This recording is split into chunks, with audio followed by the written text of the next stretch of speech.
Hello, everybody. How you doing? This is Mark Connors with my co-host Jennifer Mills. Hi there. We are coming to you live on this fantastic Tuesday, December 4th, 2012, for Ladies Only, No Man Allowed show. That's right.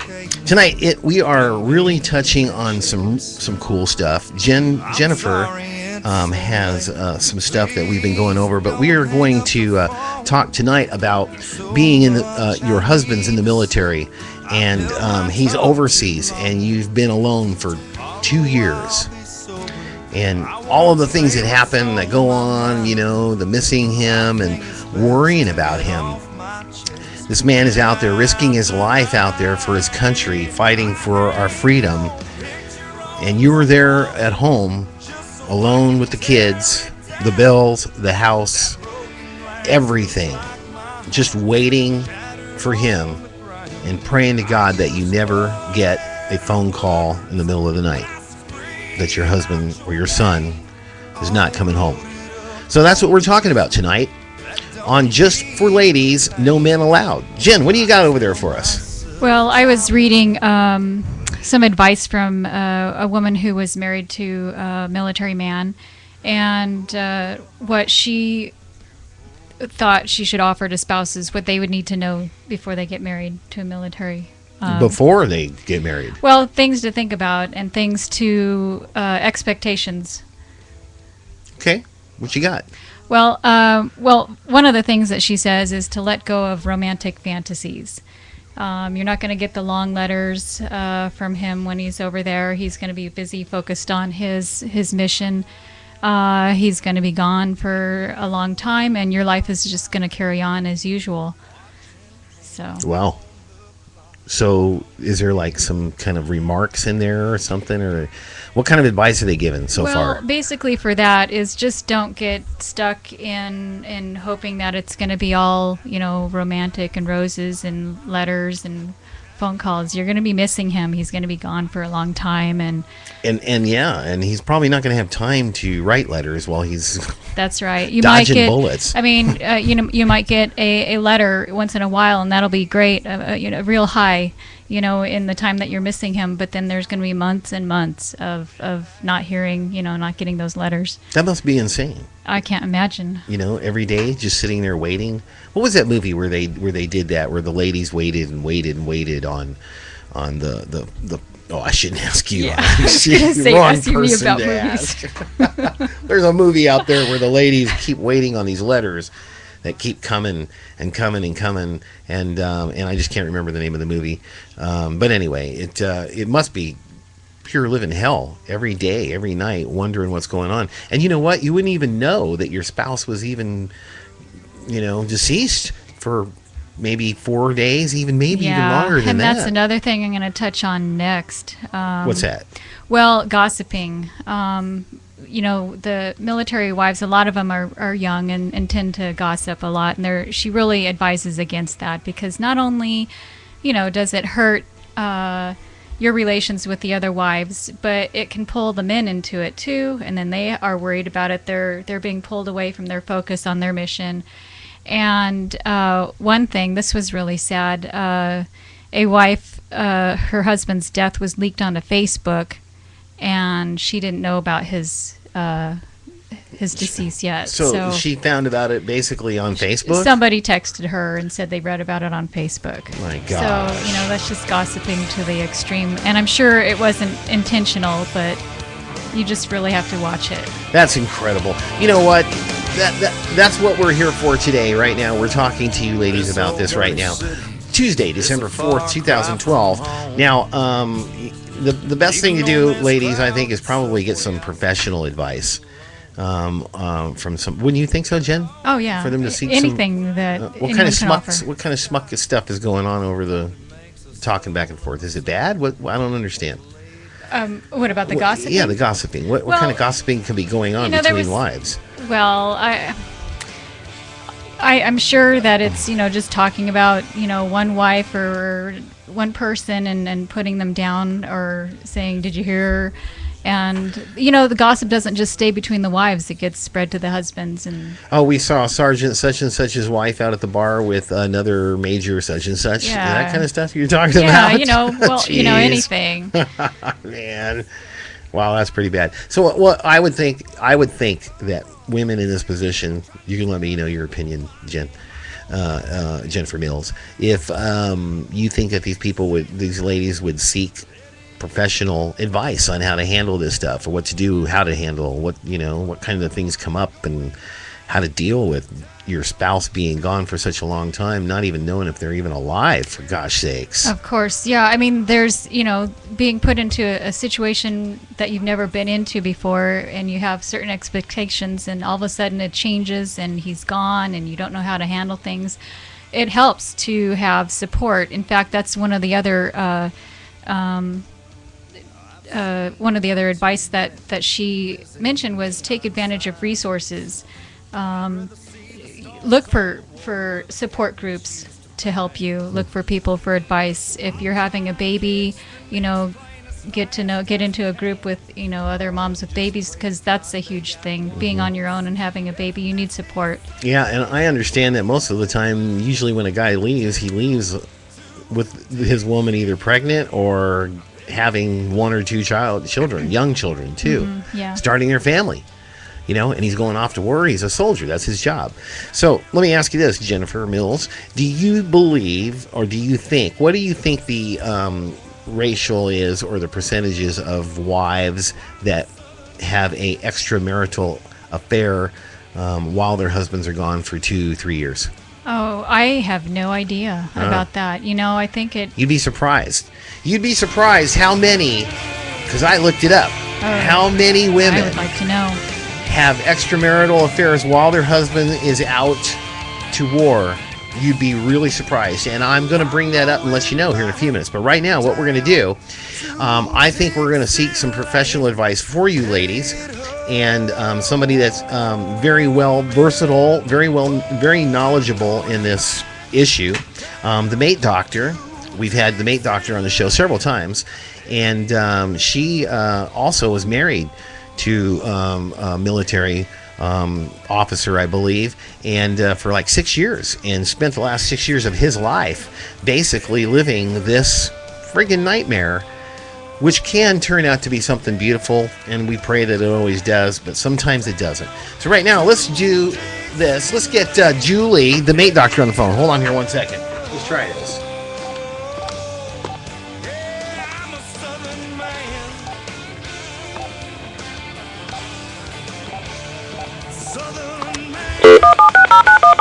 Let's try this.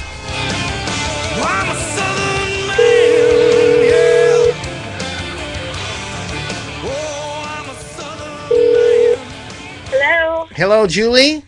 Yes. Julie, how are you? This is Mark and Jennifer over at the radio show. How you doing? Just for ladies. I'm great. How about you guys? Just for ladies, no men allowed. How you doing today? Great. Really good. How about you? Oh, we're busy. So glad to have you on the show again. Could you hear me? No, I'm sorry. What'd you say? I said it's nice to have you on the show again. Oh, thank you. Thanks for inviting me back. Yeah, it's fun. Oh, let's get rid of that music there. Okay. Today we are talking, Julie, about military relationships and the how you're married to somebody that's overseas. He's been gone for 6 months, up to 2 years, sometimes 2-3 tours. The ups and the downs, the hard times, the hardships, what they go through, and how to solve them. Do you have any input for us, Julie? Absolutely. The most important thing I would say to couples that are experiencing this long-term separation is that you really want to have a greater plan on how to stay connected.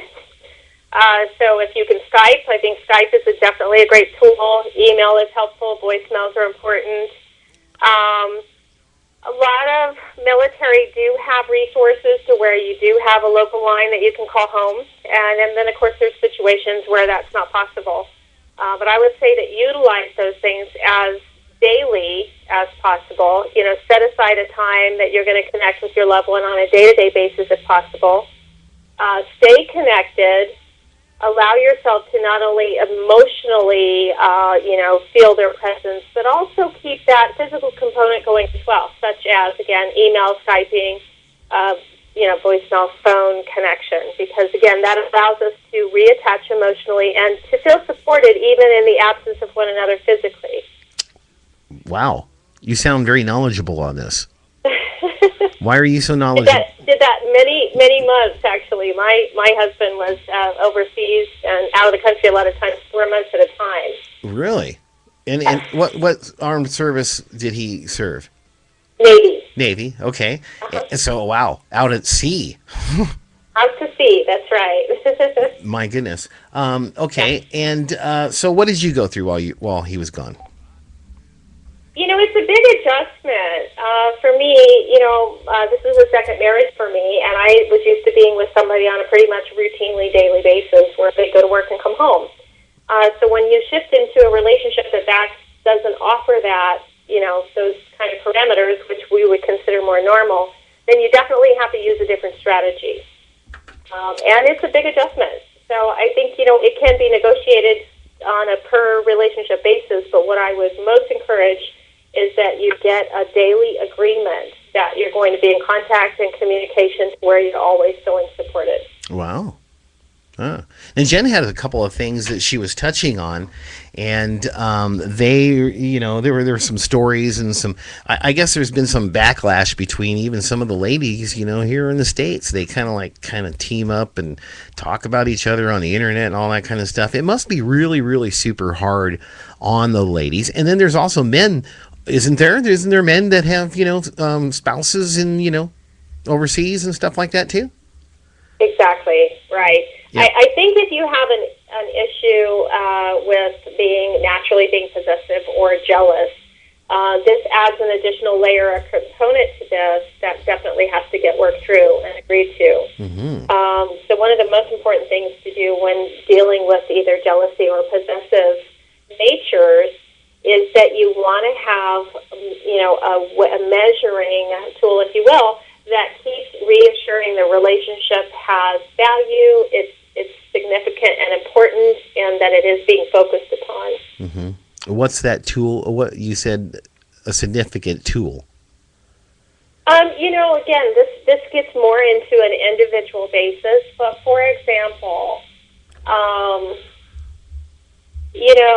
there are men, if they're women or sitting at home, that aren't comfortable with their wives having male friends. Now, a lot of women are that's an upset for them, of course, because, if it's their buddy, it's their buddy. But that may be a sensitive topic for a husband, across, many countries and not able to come home for 3 or 4 months at a time. Uh-huh. So those are the kind of issues that need to be agreed upon, talked about, and really, have an approach to it that works for both parties. Mm-hmm. That's not to be for or against opposite sex gender friendship. It's just that if that's a sensitive subject in your particular relationship, you want to make sure that it gets addressed. Mm-hmm. If it doesn't get addressed, what happens oftentimes is that the other party that is uncertain and unsure can really get carried away mentally in their thinking about what possibly could be going on, when in fact there's really no truth to it. Right. It's just a lot of unnecessary suffering. Right, and that'll actually destroy a relationship for sure. Yeah, it absolutely does. It can. I've seen it. I've lived it. I've done it. You grow up, you learn these things. Let me ask you this, Julie. Do you think, in your opinion, that there's a lot of ladies here in the States that have, their husbands are serving overseas? Do you think that they have extramarital affairs? And if you do, what process or what do they mean to them? What is it? Why?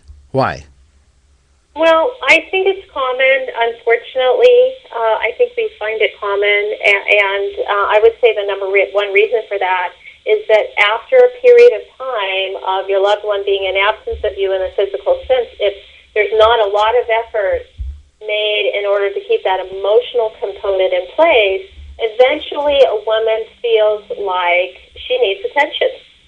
it's one of those things that women need to be reminded that they're beautiful, that they're desirable, that someone finds them attractive, that somebody finds them interesting enough to want to spend time with them. And when their husbands are away consistently over time and they're not getting that reinforcement reattached through their other measures, such as talking on the phone daily, maybe Skyping, maybe through whatever their communications are, those communications need to be a really solid reattaching, a reconfirmation that they're important to them, they miss them, they love them, they're looking forward to the time that they spend together. That anticipation can carry a woman a long ways emotionally. And if that's not occurring, and a woman feels disconnected from her husband, and she's not made to feel like a priority, and he's not missing her, and he's not longing for her, and all those kind of things, if he's not building the pipeline of that emotional needs being met, even in his absence, she will go find it somewhere else.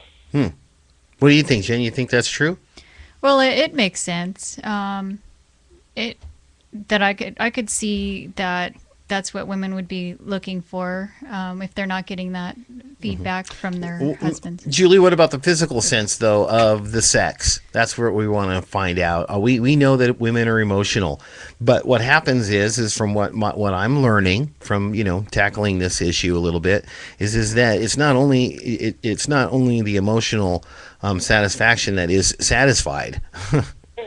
That then the sex comes in, and do you think that's a normal thing, or how do you handle that? How do you live with that when your husband's gone, and he's been gone for 2 years, 2 tours basically? He was home for 10 days, and you have this male friend that you've been hanging out with, great guy, everything's cool, but then all of a sudden, that one night comes along and you are in the sack with your good friend and that your husband will never meet. And how do you live with that after? How do you deal with that when your husband comes home? Do you tell him? Do you? Absolutely not. No. And that's an individual decision. I say no, and yet, there may be cases when it is appropriate and that it would be the right thing to move the relationship either apart or forward. Having the expectation that someone's going to wait for you physically with no contact for a whole 2 years of their life, I think is very unreasonable. And if they were to have a physical encounter during that time, whatever it becomes or it doesn't, I think that's really an individual choice. And I know we could get into religious conversations and we could get into, how deep, monogamy is monogamy. But what I would say is that none of us have a right as human beings to own another human being. And 2 years of your life is a long time. Imagine if that was the last 2 years of your life. No kidding. And you spent it harboring the hope that somebody's going to come back and still, love you and fulfill you, and, you mean the same to them as they did 2 years ago. You don't have any guarantee of that. Right. I think it's very unrealistic to think that someone's going to be in absence for 2 full years. I completely agree with that. All the way around. And that leads me to my next question. What do you think the percentage is of women that do actually have a sexual, intimate, and emotional relationship with other men while their husbands are out into battle? What do you think that percentage is? Just off the top of your head, what would you think? Well, I don't know percentage-wise. I'm going to guess. I'm going to guess maybe 50% of women, depending on where they're at in their life and what their level of real physical needs are. I would say, depending, if they're a young woman especially, I think it's very common that within that time period that they're going to find some other outlet sexually that's going to be fulfilling, even if it's just a temporary thing. What's the best advice you could give to a woman that is waiting for her husband that's gone on a 7-month tour? Just a real quick, let's say a 30-second type of boost. 7 months is a great time. It's a gestation period to do something fantastic and amazing for yourself. It could be a business, forwarding friendships, creating a vision for your life together, whatever it is. I would say don't ruin the relationship in 7 months worried about your physicality. You can take care of that yourself, I promise. And that's something that you should learn a lot about. Mm-hmm. That's fantastic. All right, you guys. See, now that's why we call Julie the Mate Doctor, thematedoctor.com. Isn't that correct, Julie? Yes, it is. All right, so if you guys want to check out the Mate Doctor and get some advice from her, go ahead and look her up on the internet, thematedoctor.com. And, you know, she is a regular on our show here for Ladies Only, No Men Allowed. Is there anything that you want to add real quick before we go, ladies, either Jennifer or Julie? Julie, how about you? Anything to add real quick? We are doing a webinar tomorrow night. If anybody is interested, it is a free webinar on thematedoctor.com, and it's for dating over 40, reinventing the model. Reinventing the model? Uh-huh. Okay. Yeah. I'm all for whatever There's works. some interesting things there. if you're over 40, it would be fun to tune in. Oh boy, that counts me out. I'm well over that. No, I'm not. Yes, I am. Jennifer, anything you want to add to this, Jen, right now while she's on? Oh, well, the only thing that I can think of is to keep yourself occupied, keep yourself busy, keep yourself involved in groups, and just to help take your mind off of being apart. Mm-hmm. Okay, coming up here shortly, I will announce the actual percentage that has been put out on the internet of how many spouses really actually do have an extramarital, emotional, and sexual affair with another person while their spouse is at war. Coming back to you really soon, right after this, on For Ladies Only, No Men Allowed. Julie, thank you so much, hon. Thanks. Have a great day. Okay, we'll talk to you later. Bye-bye. Okay, bye-bye. Feeling no pain and getting loud. And when I hear them yell my name, I forget all the bad things that bring me down. So, what do you think, Jen? Well, I think that she had a lot of good advice, and especially coming from her viewpoint of being in that situation herself. She knows what these women are feeling. I thought that the advice was like right on, and you know this thing of being expected to be physically faithful to somebody for 2 years is got to be challenging, but I do know that it's possible. Well, especially like she said, if you keep up the communication and keep up the words, the attachment, the love between you, just to keep that reinforced goes a long way. Mm-hmm. Yeah, I was going to ask her also about Skype, because Skype is a good thing, I believe, but it also is can turn sexual on Skype. Of course, you're going to say, "Oh, honey, let me see those." You know what I mean? But the thing is that now people can watch that. People can see all these things nowadays. You are being watched, especially if you're in the military, wouldn't you think, Jen? Well, I would feel really uncomfortable. I would wonder if there's anyone tapping in on it. Yeah. And you don't know. Well, you could be having sex with the whole damn infantry. Great. And you wouldn't even know it. I'm sure he wouldn't care. My show is on at 7. He's like, I wouldn't care, man. That is my beautiful wife. Yes. All right, man. This is music by Eric Lee Bedingfield, country star, buddy friend of mine out of Nashville. Remember him, Jennifer Mills? Yeah. Isn't he? He's like just kicking booty. Anyway, that's what this show is about. It's about helping you ladies out. Now, if you ever want to get in on the show, you can call us on our bat phone. See it right there, 760-74-STAGE. And Spock, you can Spock with me, or you can speak with either I or Jennifer Mills, and you can tell us that we're full of crap or something, whatever.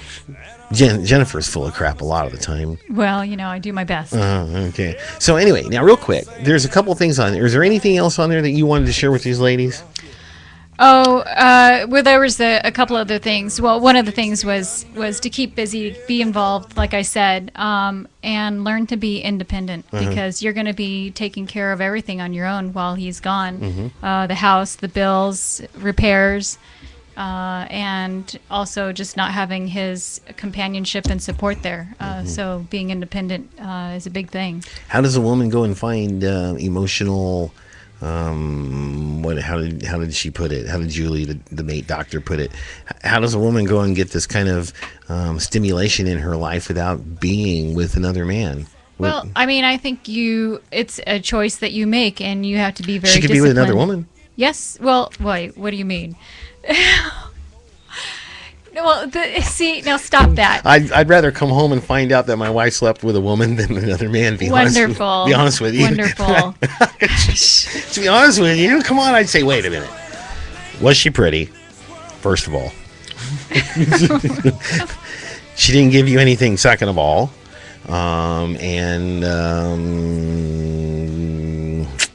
you got to share it. Tell me all about it. That's the conditions of forgiveness. Oh my word. See, you got to know men and how to work men. Ladies, that's what we do. We share those kind of little things with you. See, now let me ask you, ladies that have a spouse in the military, overseas, fighting for your freedom. You got 2 kids at home. Have you slept with another man? I don't need to ask you. Ask yourself. You know, have you? Did you? Ask yourself this though. Why did you? What did you get out of it? Was it worth it? What you got out of it? Can you deal with it in your heart and in your soul? Will you be able to move on from that time and be faithful and loyal to your husband from here out from the rest of your life still? Is this a one-time fluky kind of thing because he was gone for 2 years and you feel abandoned? Do you feel like, hey, you're tired of taking care of things yourself? Which I would think as a woman, that's probably not the most important thing to you ladies, but I would think that you'd take care of yourself before you go cheat on your husband anyway. Wouldn't you think? Well, of course, I would agree. If that's all you're looking for, then you can handle it on your own. Yeah. There's plenty of things out on the market nowadays. It's just you girls are set. Okay, so but the emotional part though, I think that you can find through friendship with another woman.